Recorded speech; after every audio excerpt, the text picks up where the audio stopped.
As she spoke, Kaylee adjusted herself into a comfortable position and lay down in the snow. By the time Atlas arrived in a panic, Kaylee was already lying there, while Ember had been buried under the deep snow at the base of the mountain. Kaylee told Atlas that Ember wasn't with her and that she had no idea where Ember had gone.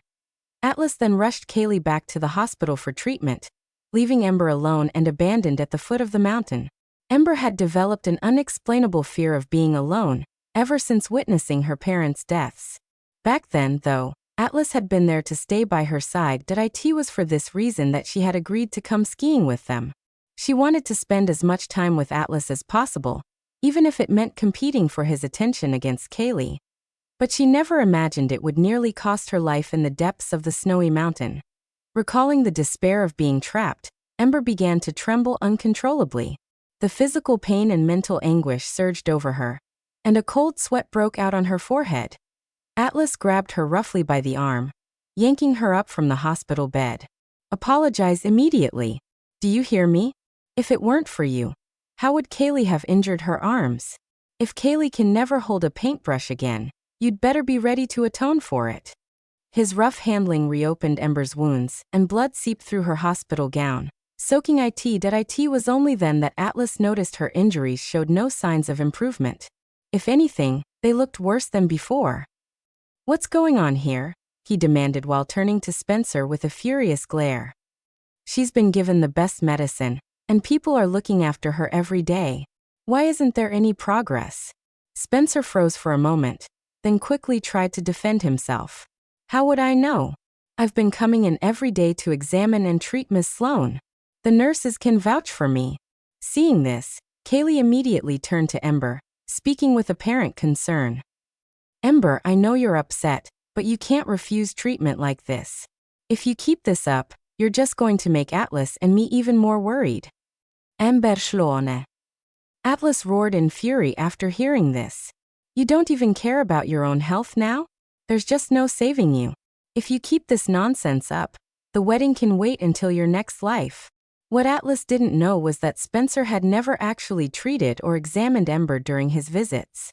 Instead, he had intentionally worsened her wounds, peeling them open for his own twisted amusement. As for the imported medicine Atlas had ordered for Ember, Spencer had secretly taken it out of the hospital to sell for profit. He didn't use a single dose on her. Ember looked at him, yet the words she had wanted to say caught in her throat.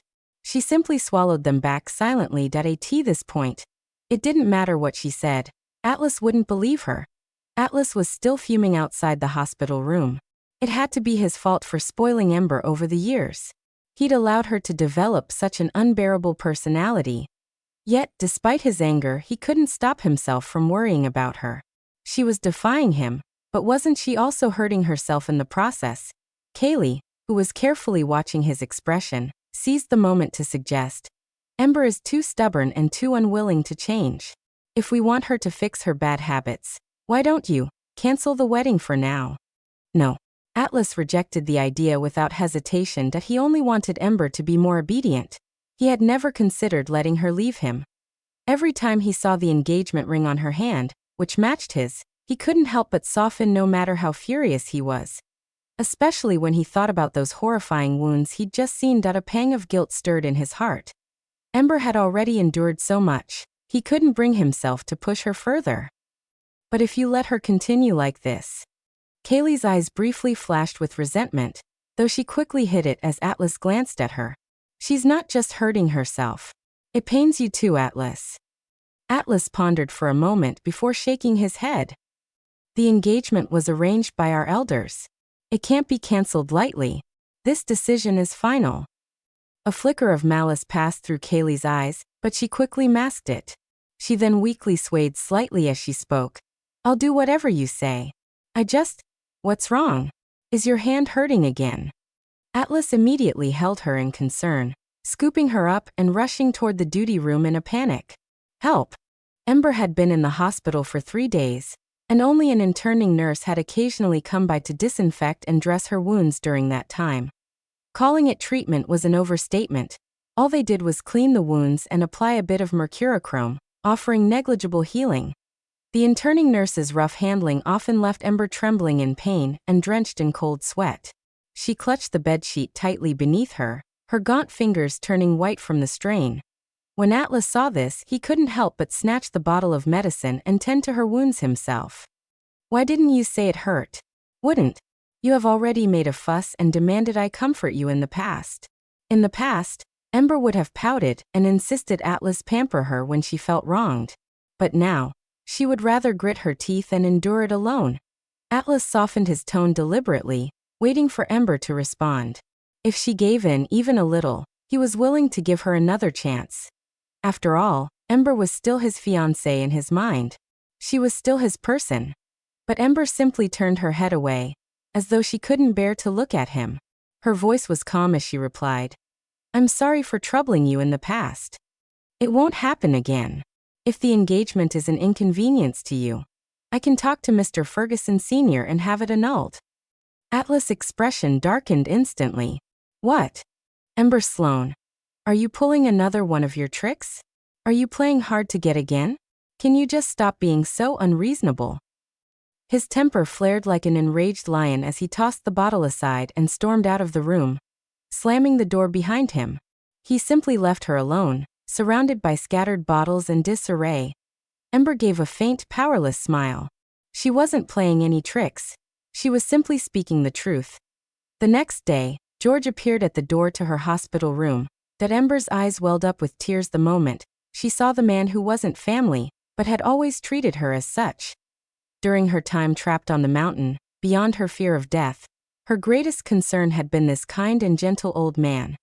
Years ago, it was George who held her hand and brought her into the Ferguson residence when she lost both her parents.